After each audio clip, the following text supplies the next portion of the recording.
పరిశుద్ధుడు, నజరేయుడు, ఉన్నతుడు, మహోన్నతుడైన యేసుక్రీస్తు శక్తి కలిగిన నామంలో నా ఆత్మీయులందరికీ హృదయపూర్వక వందనాలు.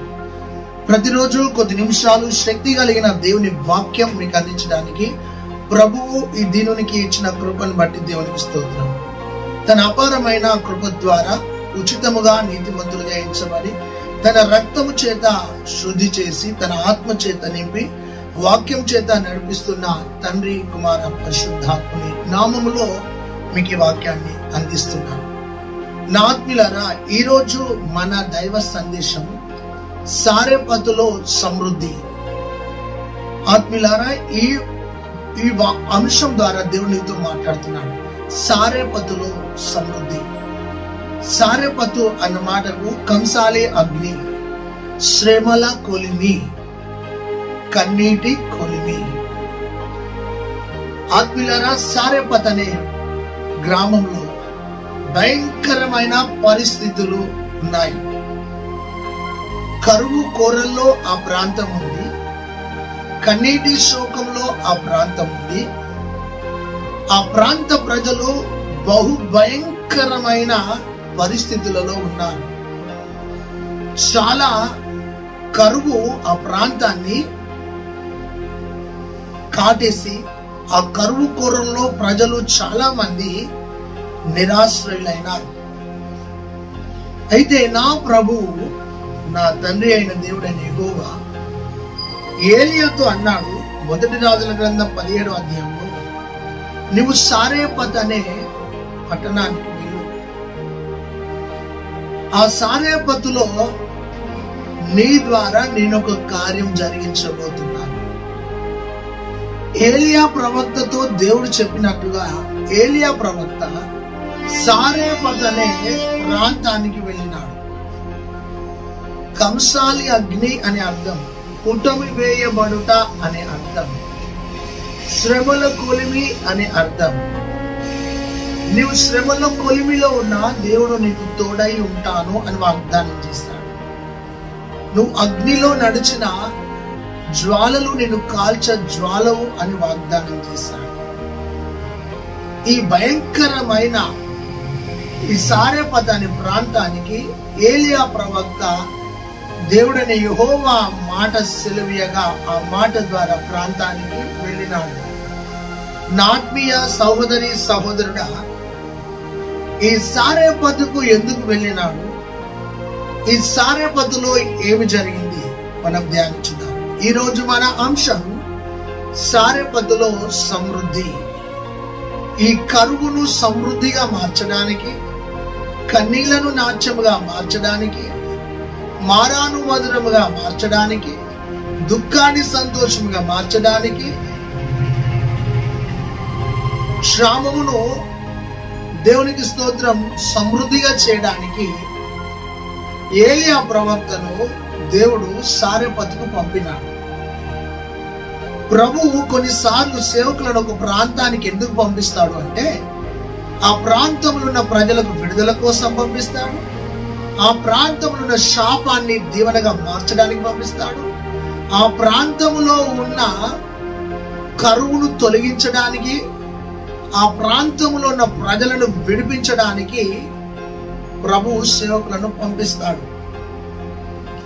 అయితే ఆ ప్రాంతము కరువులో ఉంది, క్షామములో ఉంది, భయంకరమైన పరిస్థితులలో ఆ ప్రాంతం ఉంది. ఆ ప్రాంతానికి ఏలియా వెళ్ళడానికి ఇష్టపడ్డాడు. దేవునికి స్తోత్రం. ఈ కాలంలో మనం ఏదైనా గ్రామానికి వెళ్ళాలంటే ఆ గ్రామానికి బస్సు ఉందా, ఆ గ్రామంలో ఎన్నింటి వరకు ఉంది, అది స్మార్ట్ సిటీ, ట్రైన్ సౌకర్యం ఉందా, అక్కడ ప్రజలు ఉద్యోగస్తులా, అక్కడ చుట్టూ కంపెనీలు ఉన్నాయా, గూగుల్ మ్యాప్ చూసుకొని వెళ్తారు. ఆత్మీయులారా, ఏలియా గూగుల్ మ్యాప్ చూసుకోలేదు. ఏలియా తన సొంత ఆలోచనతో వెళ్ళలేదు. దేవుడిచ్చిన డైరెక్షన్ లో ఏలియా ప్రయాణమైనాడు. దేవునికి స్తోత్రం. అయితే ఈ సారెపతులో 7 అనుభవాలను మనం ధ్యానించుదాం. మొదటి అనుభవం మొదటి రాజుల గ్రంథం 17వ అధ్యాయం 9వ వచనంలో సారేపతులో ఒక విధవరాలును పరిచయం చేశాడు. ఆమె ధనవంతురాలు కాదు, ఆమె ఒక విధవరాలు, ఆధారము లేని విధవరాలు, ఆమె అభాగ్యురాలైన విధవరాలు, ఆమె కరువు కోరల్లో ఉన్న విధవరాలు, ఆమె భయభక్తులు కలిగిన విధవరాలు, ఆమె సేవకులను గౌరవించే విధవరాలు, ఆమె త్యాగపూర్వకమైన మనసు కలిగిన విధవరాలు, ఆమె ఒక ఆదర్శవంతమైన విధవరాలు, ఆమె ఒక ఆత్మీయత కలిగిన విధవరాలు. నేటి సమాజంలో విధవరాలకు అంత విలువ ఉండదు. విధవరాలు ఎదురైతే ముఖం దిప్పుకొని వెళ్తారు. శుభకార్యాలకు విధవరాలను పిలవరు. ఒక మంచి కార్యం జరిగితే విధవరాలను దూరంగా పెడతారు. అలాంటి సంస్కృతి సంస్కారం కలిగిన ప్రజలం మనం. ఆత్మీయులారా, విధవరాలు ఎదురైంది. Praise the lord. గమనించండి, విధవరాలను చిన్న చూపు చూడకూడదు అని బైబిల్ సెలవిస్తుంది. అయితే ఇక్కడ గమనించినట్లయితే సారేపతులో ఒక విధవరాలను ఏలియా ప్రవక్తకు నా ప్రభు పరిచయం చేయించాడు. దేవునికి స్తోత్రం. బైబిల్ గ్రంథంలో అనేక మంది విధవరాలు ఉన్నారు. ఆది అపోస్తుల కార్యంలో విధవరాలను చిన్న చూపు చూస్తే పౌలన్నాడు వారిని చిన్న చూపు చూడకూడదు అన్నాడు. ఒక విధవరాలు తన జీవనోపాధిని కానుకల పెట్టెలో వేసిన విధవరాలను మనం చూడగలం. నా ఆత్మీయులారా, విధవరాల ద్వారా కూడా దేవుడు ఘనమైన కార్యాలను జరిగించినాడు. అయితే ఇక్కడ గమనించినట్లయితే సారేపతులో ఒక విధవరాలు పరిచయం అయింది. గమనించు, ఆ పరిచయము చాలా ఆత్మీయంగా ఉంది. నీ సేవలో మొదట పరిచయమైన వారిని మర్చిపోయావేమో. నీ ఆత్మీయ యాత్రలో మొదట నీకు పరిచయస్తులను మర్చిపోయావేమో. మర్చిపోవద్దు. నువ్వు ఏ బండ నుండి చెక్కబడ్డావో ఆ బండను జ్ఞాపకం చేసుకో. ఈ యొక్క విధవరాలు ఏలియా ప్రవక్తతో మాట్లాడుతుంది. ఏలియా ప్రవక్త విధవరాలతో మాట్లాడుతున్నాడు. దేవునికి స్తోత్రం కలుగుగా. రెండవ ఆత్మీయ విషయం ఏమిటంటే 17వ అధ్యాయము 10వ వచనంలో మొదటి రాజుల గ్రంథం 17:10లో ఆమె కట్టెలు ఏరుకొనుచు ఉన్నది, పుల్లలు ఏరుతూ ఉన్నది. గమనించు, సేవకుడు తనతో మాట్లాడుచుండగా ఆమె కట్టెలు ఏరుతూ ఉన్నది. ఆత్మీయులారా, ఆమె ఇంట్లో ఎంత పిండి ఉందో మనకు తెలుసు. ఆమె ఇంట్లో ఎంత నూనె ఉందో మనకు తెలుసు. బుడ్డిలో కొంచెం నూనె, తొట్టిలో కొంచెం పిండి. ఆ కొంచెంతో జీవన విధానాన్ని గెంటుకుంటూ వస్తుంది. అలా కొంచెంలోనే బ్రతుకుతున్న ఆ తల్లి కట్టెలు మాత్రం చాలా ఏరుతుంది. నీకేమైనా అర్థమైందా సహోదరి? సహోదరుడా, నీకేమైనా అర్థమైందా? పిండి కొంచెమే, నూనె కొంచెమే. ఆమె పుల్లలు ఏరుకుంటుంది. నీకు విశ్వాసం ఉంటే, నీలో ఆత్మీయత ఉంటే, నీకు వాక్యం అర్థమైతే ఈ మర్మాన్ని నువ్వు గ్రహిస్తావు. పిండి కొంచెమే ఉన్నా, నూనె కొంచెమే ఉన్నా, ఆమె కట్టెల మూట చాలా పెద్దగా ఉంది. దేవునికి మహిమ కలుగునుగాక. ఈరోజు దేవుడు నిన్ను దర్శిస్తున్నాడు. ఏమీ లేనప్పుడు ఒక 2-3 కట్టె పుల్లలు తీసుకొని వెళ్ళొచ్చు, కానీ ఆమె కట్టెలు ఏరుకుంటూ ఉంది. సేవకుడు ఒక విశ్వాసితో మాట్లాడుతున్నప్పుడు తెలియకుండానే విశ్వాసి జీవితంలో ఒక అద్భుతం జరగడం ప్రారంభమవుతుంది. ఒక అభిషక్తుడు మాట్లాడుతుండగా ఆమె కట్టెలు ఏరుకొనుచుండగా, ఆ కట్టెలు ఏరుతున్నది అంటే ఒక అద్భుతం ఏమిటంటే ఏదో గొప్ప కార్యం జరగబోతున్నది అని అర్థం. సేవకుడు నిలబడ్డ చోట, సేవకుడు ప్రార్థించిన చోట, సేవకుడు మాట్లాడిన చోట, సేవకుడు అడుగుపెట్టిన చోట ఒక సమకూర్పు అనేది జరుగుతుంది, ఒక అద్భుతము జరుగుతుంది, ఒక మేలు జరుగుతుంది, ఒక విడుదల జరుగుతుంది, ఒక గొప్ప కార్యం జరుగుతుంది. దేవునికి స్తోత్రం. ఆమె విస్తారముగా పుల్లలన్నీ ఏరుకుంటుంది. ఇంటి దగ్గర కొంచెమే గాని ఏరడం మాత్రం చాలా ఏరుతూ ఉన్నది. దేవునికి స్తోత్రం. ఆ ఆదర్శవంతమైన విధవరాలు, ఆత్మీయత కలిగిన విధవరాలు చాలా పుల్లలు ఏరుకున్నది. దేవునికి స్తోత్రం. మూడో విషయము ఆత్మీయులారు, అక్కడ ఆ దైవజనుడు, ఆ ప్రవక్త అన్నాడు, అమ్మా నాకు దాహంగా ఉంది, కొన్ని నీళ్ళు ఇవ్వు అంటే ఆ నీళ్లు ఇచ్చిందండి. దాహం తీర్చిన ఒక విధవరాలు, అడగగానే స్పందించిన విధవరాలు, అడగగానే మీరెవరు, నన్ను నీళ్ళు అడుగుతున్నారు అని ఆమె హెచ్చు తగ్గులు చూపకుండా అడగడమే ఆలస్యం లేదు, సేవకునికి నీళ్ళిచ్చింది. మంచి మనస్సున్న విధవరాలు, స్పందించే మనసున్న విధవరాలు, మాటను గౌరవించే విధవరాలు. ఒక విధవరాలులో ఇంత మంచి లక్షణాలు ఉన్నాయి. ఆమె మాటకు లోబడ్డది. నీకు లోబడే స్వభావం ఉందా? సహాయం చేసే మనసు నీకుందా? ప్రజల దాహాన్ని తీర్చే మనసు నీకుందా? నీ ఆత్మీయ జీవితంలో స్పందించే మనసు నీకుందా? ఈరోజు ఈ సారెపత్రులో ఉన్న విధవరాలు యొక్క జీవితం ద్వారా దేవుడు నీతో మాట్లాడుతున్నాడు. సేవకుని దాహము తీర్చిన మనసు కలిగినది. ఏ ప్రాంతము నుండి వచ్చాడో, ఎక్కడి నుండి వచ్చాడో, ఎందుకు వచ్చాడో, దేనికి వచ్చాడో ఏది గ్రహించలేదు ఆమె. నన్ను నీళ్ళు అడుగుతున్నది, నన్ను నీళ్ళు అడుగుతున్నాడు అని చెప్పి ఆమె నీళ్ళు ఇచ్చింది. ఈ కాలంలో నీళ్ళు ఇవ్వాలంటే వాళ్ళు ఏ కులం, వాళ్ళు ఎక్కడోళ్ళు, ఈ ప్రాంతాల పిచ్చి, కులాల పిచ్చి, మతాల పిచ్చి బాగా సోకింది నేటి దినాలలో.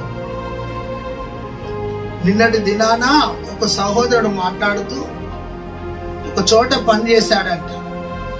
ఆ సహోదరుడు చెప్తున్న మాట ఏంటంటే, వాళ్ళు నాకు నీళ్ళు ఇస్తే నీళ్లు తాగాను, నీళ్లు తాగినాక ఆమె అడిగిందంటే నువ్వు పని చేయడానికి వచ్చావు, నువ్వేం కులం అంటే పలానా కులం అనగానే వెళ్ళు వెళ్ళు వెళ్ళు వెళ్ళు తొందరగా బయటికి వెళ్ళు అందంట. ఆ పాత్ర మలినమైపోయింది, మా ఇల్లు మలినమైపోయింది, నువ్వు ఎలా వచ్చావు, త్వరగా బయటికి వెళ్ళు. ఈ కాలంలో ఆ రోగం ఉంది. ఏ రోగము? ఆ రోగము మనుషులను పీడిస్తుంది.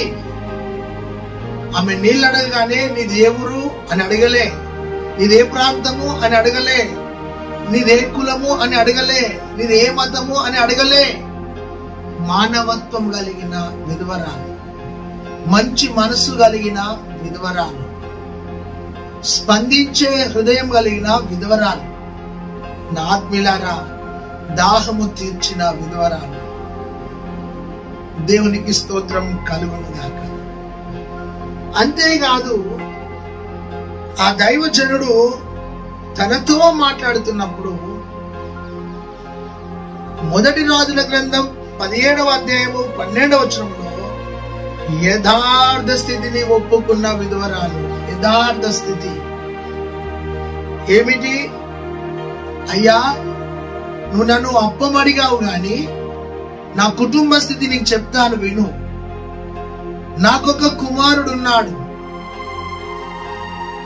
నా ఇంట్లో కొంచెం నూనె ఉంది, కొంచెమే పిండి ఉంది. చివరి అప్పకు ముక్క చేసుకొని మేము తిని చనిపోవాలని నిర్ణయించుకున్నాం. మా జీవితంలో అదే చివరిది. ఇది మాకు చివరి రోజు దైవజనుడా, ఇది మాకు చివరి గడియ దైవజనుడా, ఇది మాకు చివరి అప్పము సేవకుడా అని ఆమె యథార్థ స్థితిని ఒప్పుకుంది. నీ స్థితిని సేవకుని దగ్గర ఒప్పుకో, నీ స్థితిని దేవుని దగ్గర ఒప్పుకో, నీ స్థితిని దేవుని పాదాల కాడ ఒప్పుకో. యథార్థ స్థితి కలిగిన విధవరాలు ఉన్నది ఉన్నట్టుగా తన కుటుంబ స్థితిని చెప్పుకుంది. అయ్యా, మేము చాలా నిరుపేద స్థితిలో ఉన్నాము, పిండి కొంచెమే, నూనె కొంచెమే, అప్పం ఒక్కటైతది, కొడుకున్నాడు, ఇది తప్ప నాకు ఆధారం లేదు, నువ్వు నన్ను అడుగుతున్నావు అయ్యా అని ఆలోచన చేయలేదండి. నా ఆత్మీయులారా గమనించండి, నీళ్ళు అడగగానే నీళ్ళు ఇచ్చింది, అలానే ఒక అప్పపు ముక్క అడుగుతున్నాడు. ఆమె లేదు అనలేదు, చూస్తాను అనలేదు, ఆలోచిస్తాను అనలేదు, తరువాత చెబుతాను అనలేదు, నా పరిస్థితి బాగలేదు అనలేదు. సేవకుని మాట మేరకు తన యథార్థ స్థితిని, కుటుంబ స్థితిని, దీన స్థితిని ఒప్పుకున్న విధవరాలు. ఈరోజు నీ ఆత్మీయ జీవితంలో నీ స్థితిని ఒప్పుకోవడం నేర్చుకో. ఆమె తన స్థితిని సేవకునితో చెప్పింది. ఈరోజు నీ ఇల్లు సమృద్ధిగా ఉంది, నీ ఇల్లు దీవెనకరంగా ఉంది, నీ ఇల్లు మేలుకరంగా ఉంది. కానీ నీ ఆత్మీయ జీవితంలో యథార్థత నీకు లేదు. ఏమి లేని ఈ తల్లి ఏదో చెయ్యాలి అన్న ఆశ తనలో కలిగింది. ఈరోజు నా ద్వారా సేవకునికి మేలు జరగాలి అని తలంచింది. ఈరోజు సేవకునికి నేను ఆకలి తీర్చాలి అన్న ఆలోచన, అవగాహన ఆ దీన విధవరాలకు కలిగింది. నా ఆత్మీయులారా, ఈరోజు నీ ఆత్మీయ జీవితంలో ఇలాంటి మనసు నీకుందా? ఆమె స్థితి చెప్పినా గాని దైవజనుడు ఒక మాట అన్నాడు, నీవు ఇంటికి వెళ్ళి మొదటగా అప్పము చేసి అందులోకి వెళ్ళి నాకు తీసుకొని రమ్మని చెప్పాడు. నీవే ఆ తల్లి స్థానంలో ఉంటే ఏం మాట్లాడదు? మేమే కరువులో ఉన్నాము, కన్నీళ్లతో ఉన్నాము, ఆకలితో ఉన్నాము, అప్పులలో ఉన్నాము, తిప్పల పడుతున్నాము, వేదన పడుతున్నాము, కొడుకు ఏడుస్తున్నాడు, ఆధారమేమి లేదు, ఒక అప్పం ముక్కుంది, మేము తిని చనిపోవాలి అని మేము అనుకుంటే నీ వచ్చి నన్ను అడుగుతున్నావు, మా దగ్గర ఏమి లేదయ్యా అని చెప్తాం మనం. నీకు నాకు ఉన్న మనస్తత్వం అది. కానీ విధవరాలకున్న మనస్తత్వం ఏం తెలుసా? సేవకుడు చెప్పిన మాటను బట్టి ఇంటికి వెళ్ళి ఇంటికాడ ఒక రొట్టె ముక్కను చేసి అందులో మొదటిది సేవకుని దగ్గరికి తెచ్చింది. అంటే ఆత్మీయులారా, సేవకుని మాటను గౌరవించిన విధవరాలు, సేవకుని మాటకు లోబడ్డ విధవరాలు. వేల ప్రసంగాలు విన్నావు గాని నీకేమైనా మార్పు వచ్చిందా? మనసు మారిందా? ఆలోచన మారిందా? ఇచ్చే విషయంలో బుద్ధి మారిందా? దేవుని దగ్గర నుంచి అనేక ఆశీర్వాదాలు పొందుకున్నావు గాని సంఘానికి ఇవ్వలేని మనసు, సేవకు ఇవ్వలేని మనసు, సేవకుడికి ఇవ్వలేని మనసు నీది. ఒక మూర్ఖపు మనసు, పిసినారి మనసు, పాడైన మనసు, నీ మనసు రోత మనసు. ఈరోజు దేవుడే నిన్ను దర్శిస్తున్నాడు. ఈ విధవరాలులో ఉన్న గొప్పతనం తెలుసా? ఆకలిని చంపుకొని ఆమె ఆ రొట్టె ముక్కను తెచ్చి సేవకుని చేతిలో పెట్టడానికి ఇష్టపడ్డది. సేవకుని మాటను గౌరవించింది. బోధ వింటున్నావు గాని సేవకుని మాటను గౌరవించలేని ఓ దౌర్భాగ్యపు స్థితిలో బ్రతుకుతున్నావు. ఆదివారం వెళ్ళి వాక్యం వింటున్నావు గాని వాక్యానికి లోబడలేని ఒక మూర్ఖపు భక్తిలో నీవు ఉన్నావు. ఈ రోజున నీ మొదటి అప్పము, నీ మొదటి సంతానము, నీ మొదటి ఫలము, నీ మొదటి జీతము, నీ మొదటిది నా ప్రభు చేతిలో పెడుతున్నావా? ఆలోచించు. కొండ పైన ప్రసంగం చేయించుండగా 3 రోజుల తరువాత యేసయ్య మీ దగ్గర ఏమైనా ఉందా అని అడిగినప్పుడు అందరూ మా దగ్గర ఏమీ లేదయ్యా, కొనుక్కొని వద్దామన్నారు. చిన్నవాడు లేచి సమర్పణతో నిలబడి, అయ్యా నా దగ్గర 5 రొట్టెలు 2 చేపలున్నాయని ఆ చిన్నవానికి పెద్ద మనసు కలిగి ఆ పెద్దవాడు యేసయ్య చేతిలో ఆ రొట్టెలను పెట్టడానికి ఇష్టపడ్డాడు.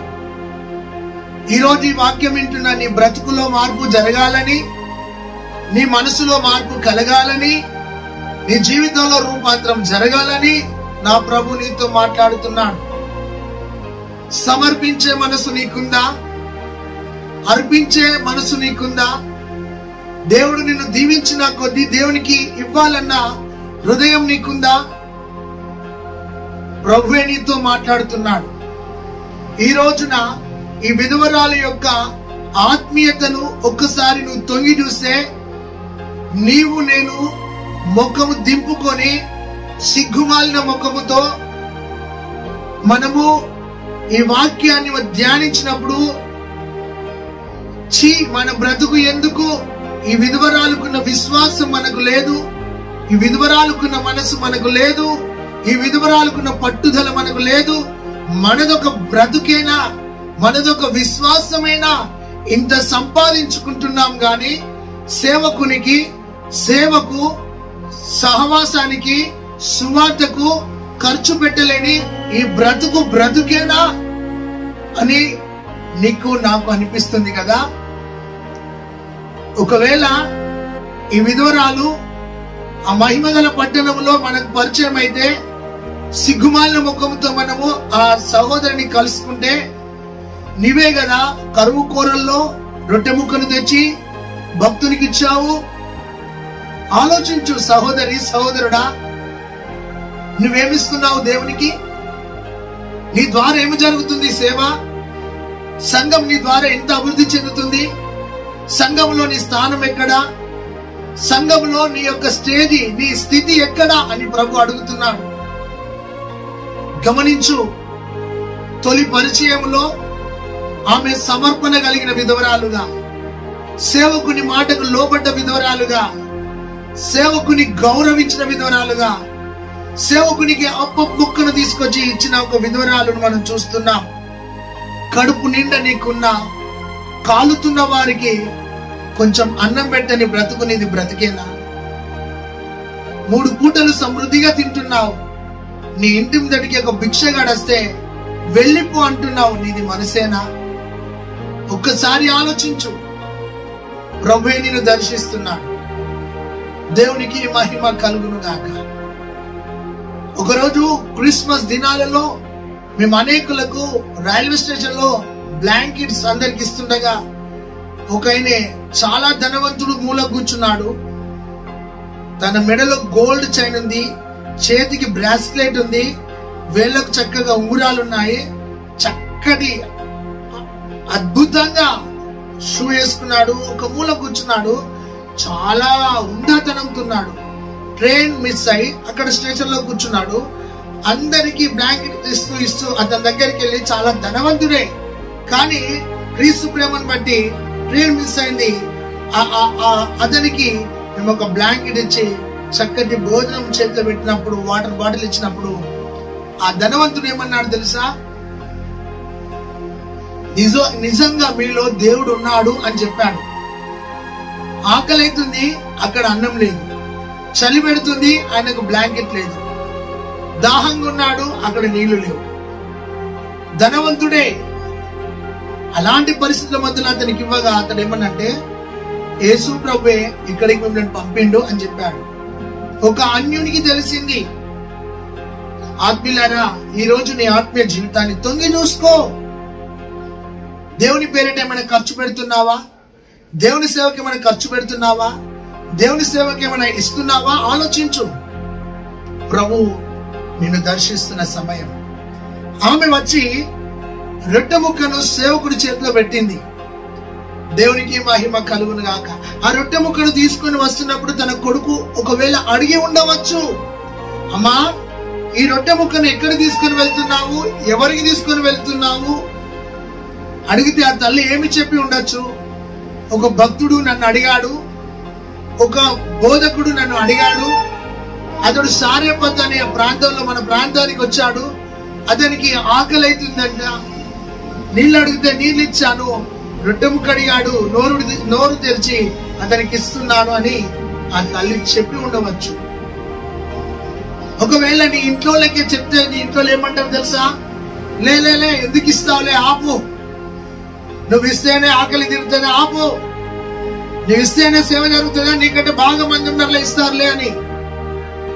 ఒకవేళ నీకు అలాంటి మనసుంటే, ఇచ్చే వాళ్ళను అడ్డగించే మనసుంటే జాగ్రత్త బిడ్డ. నీ మనసు మార్చుకో, నీ హృదయాన్ని మార్చుకో, నీ తలంపు మార్చుకో. ఆ పరిచర్యలో ఒక విధవరాలు, భర్త లేనిది, ఇల్లు లేనిది, ఆమె చాలా దీన స్థితిలో ఉండేది. ప్రతి నెల ఒక 200 రూపాయలు దశమ భాగం నాకు ఇచ్చేది. ఆ తల్లి ఒకరోజు టిఫిన్ సెంటర్ లో కలిసింది. ఆమె అన్నం వండుకోవడానికి కూడా చాలా ఇబ్బంది. అయితే ఆమె ఉదయకాలము 4 బోండాలు ప్యాకింగ్ చేసుకొని ఇంటికెళ్ళి 2 తిని 2 మధ్యాహ్నం తినేది.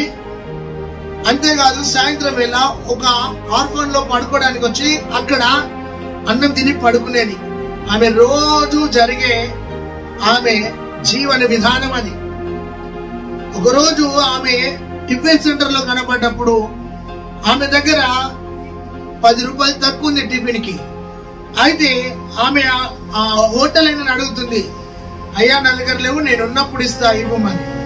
ఆ సన్నివేశం చూసినప్పుడు ఆ తల్లికి టిఫిన్ కట్టివ్వడం, అమ్మ నువ్వు తిను, ఈ వాటర్ బాటిల్ తీసుకుపో అని చెప్పడం జరిగినప్పుడు ఆ తల్లి ఒక మాట అనేది, ఇప్పుడు 2 తింటా, మధ్యాహ్నం 2 తింటా, సాయంత్రం నేను ఆర్ఫోన్ లో వచ్చి పడుకుంటా. మరి నువ్వు ఇలాంటి పరిస్థితులు ఉన్నప్పుడు నువ్వు 200 రూపాయలు ఎట్లిస్తున్నావు అని అడిగిన, అది దేవుని సొమ్ము కదా, దేవునికి ఇవ్వాలి కదా అంది. ఒక విధవరాలు, ఒక అభాగ్యురాలు, ఒక దీనురాలు. ఆ విధవరాలుకున్న మనసు నీకుందా? తిండి లేని స్థితిలో కూడా నెలకు ఒక 200 తెచ్చి కానుకిచ్చి నువ్వు సేవ చేసుకో అయ్యా. నీ జీవితాన్ని తొంగి చూసుకుంటే సిగ్గుచేటు. అలాంటి విధవరాళ్ళు ఇచ్చే అలాంటి చిన్న చిన్న కానుకల ద్వారా దేవుని పరిచర్య చేయడం నేను చాలా సంతోషపడతాను. ఈరోజు ఎంతగానో దేవుడు నిన్ను దీవిస్తే బ్యాంక్ లో బ్యాలెన్స్ పెట్టుకుంటున్నావు, చుట్టూ ప్లాట్లు కొనుక్కుంటున్నావు, బిల్డింగ్ల మీద బిల్డింగ్లు కడుతున్నావు, ఒంటి నిండా బంగారం దిగేస్తున్నావు, ఉన్న లేని పట్టు వస్త్రాలు కొంటున్నావు, పిల్లలకు బ్యాంకుల బ్యాలెన్స్ అని అటు ఇటు వడ్డీలకు ఇచ్చి తిప్పుతున్నావు. మారు మనసు పొందు, నీ మనసును మార్చుకో. ఈ వాక్యం విన్న తర్వాత నీ బుద్ధిని మార్చుకో. మోకాల మీద నుండి, అయ్యా నాది తప్పు అయిపోయింది, నేను ఇవ్వలేని ఒక దౌర్భాగ్య స్థితిలో ఉన్నాను, నీ సేవ కోసం నేను ఖర్చు పెట్టే మనసు నాకు దయచేయి అని అడుగు. దేవునికి స్తోత్రం, హల్లెలూయా. ప్రభువే నిన్ను దర్శిస్తున్నాడు. మొదటి రాజుల గ్రంథం 17వ అధ్యాయము 15వ వచనంలో మొదటి అప్పము తీసుకుని వచ్చి సేవకుని చేతిలో పెట్టింది. సేవకుడు ఆ అప్పము ముక్కను తిని అన్నాడు, అమ్మా నువ్వు ఇంటికి వెళ్ళు, నీ తొట్టిలో పిండి నీ బుడ్డిలో నూనె పొడవదమ్మా అని ఒక ఆశీర్వాదపు వచనాన్ని పలికినాడు. తిన్న తరువాత ఒక గొప్ప ఆశీర్వాదాన్ని పలికినాడు. నీళ్లు సమృద్ధిగా ఉండబోతుంది, కరువులో నీళ్లు దీవించబడుతుంది, కరువులో నీ కుటుంబము సమృద్ధిగా ఉంటుందని దైవజనుడు చెప్పిన మాటను బట్టి విశ్వాసముతో తన ఇంటికి వెళ్ళింది. ఇచ్చేటప్పుడు విశ్వాసంగా ఇచ్చింది, తన ఇంటికి వెళ్ళేటప్పుడు విశ్వాసంతో వెళ్ళింది. ఆమె ఆశించి ఇవ్వలేదు. గుర్తుపెట్టుకో, నీవిస్తే మరలా నీకు తిరిగిస్తాడు దేవుడు అని చెప్పలే దైవజనుడు. నువ్వు ఇవ్వు అని చెప్పాడు, అంతే. ఆమె తన ఇంటికి వెళ్ళింది. ఆమె నూనె బుడ్డిని చూసింది. నూనె బుడ్డి నూనెతో నింపబడి ఉన్నది. హల్లెలూయా. ఆ తొట్టిని చూసింది. తొట్టిలో సమృద్ధి అయిన పిండి ఉన్నది. దేవునికి స్తోత్రం. 3.5 సంవత్సరాలు ఆ కరువు కోరల్లో ఆమె ఇల్లు సమృద్ధి అయిన ఇల్లుగా, సంతోషభరితమైన ఇల్లుగా, దేవునికి స్తోత్రం, ఆ కరువులో అనేకులకు సహాయం చేసిన ఇల్లుగా ఆ ఇంట్లో కరువు తొలగిపోయింది. నేటి దినాలలో నీ ఇంట్లో కరువు, కన్నీళ్లు, దుఃఖము, రోగము, బాధ, సమస్యలు ఎందుకు తెలుసా? దేవుని కోసం గుప్పిలి విప్పలేని స్థితి నీది. ఆ విధవరాలు ఆ పట్టణానికి ఒక ఆదర్శవంతమైన విధవరాలుగా, దీవెనకరమైన విధవరాలుగా నిలబడ్డది. నా ఆత్మీయులారా, ఈ తల్లికున్న మనసు నీకుందా? చంచలపు మనసుతో, ద్విమనస్సుతో నీ ఆత్మీయ జీవితంలో పిసినారి మనసుతో బ్రతుకుతున్న నీ జీవితాన్ని దేవుడే దర్శిస్తున్నాడు. అంత కరువున్న ఆ దినాలలో ఈ తల్లిలో త్యాగం కనబడ్డది. ఈ తల్లిలో సమర్పణ కనబడ్డది. ఈ తల్లిలో ఒక వైరాగ్యం కనబడ్డది. ఈ తల్లి మనకు ఒక రోల్ మోడల్, మాదిరికరమైన ఒక విధవరాలు, మంచి మనసు కలిగిన ఒక విధవరాలు కోసం నీ వింటున్నావు. నీ ఆత్మీయ జీవితంలో ఈ విధవరాలు చూసి నీ మనస్సును మార్చుకో. నాకు అప్పులు ఉన్నాయ్యా, నాకు తిప్పలు పడుతున్నానయ్యా, నేను వడ్డీలు కట్టలేకపోతున్నానయ్యా, సాకులు చెప్పే నీ బుద్ధిహీనమైన మనసును మార్చుకొని ఒక్క అడుగు ముందుకే. దేవుడు నిన్ను దీవించబోతున్నాడు. ఒక్కసారి నీ గుప్పిలి విప్పు, దేవుడు నిన్ను దీవించబోతున్నాడు. రోగం వస్తే రోగానికి డబ్బు ఉంది, బంగారం తక్కువ వస్తుందంటే బంగారం కొనడానికి డబ్బు ఉంది, ఫ్లాట్లు సేల్ అవుతున్నాయంటే తక్కువ ధరలు అంటే పరిగెత్తి కొనడానికి మనసుంది. కానీ దేవుని సేవ కోసం స్వార్థ భారం నీ మీద ఉంటే ఖచ్చితంగా నీ కుటుంబం ద్వారా ఒక సేవకుడు పోషించబడాలి. నీ కుటుంబం ద్వారా ఒక సంఘం బలపరచబడాలి. అలాంటి ఆత్మీయత కలిగిన బిడ్డగా నువ్వు బ్రతకాలని ప్రభు నిన్ను దర్శిస్తుండగా నిన్ను నీవు దేవునికి సమర్పించుకో. ప్రార్థన. పరిశుద్ధుడా, జీవం గల దేవా, సారెపతులో సమృద్ధి అని విన్నాం తండ్రి. ఒక తండ్రి మాదిరికరమైన విధవరాలు కోసం విన్నాం. ఆమె ప్రవక్త మాటకు లోబడినట్టుగా విన్నాం.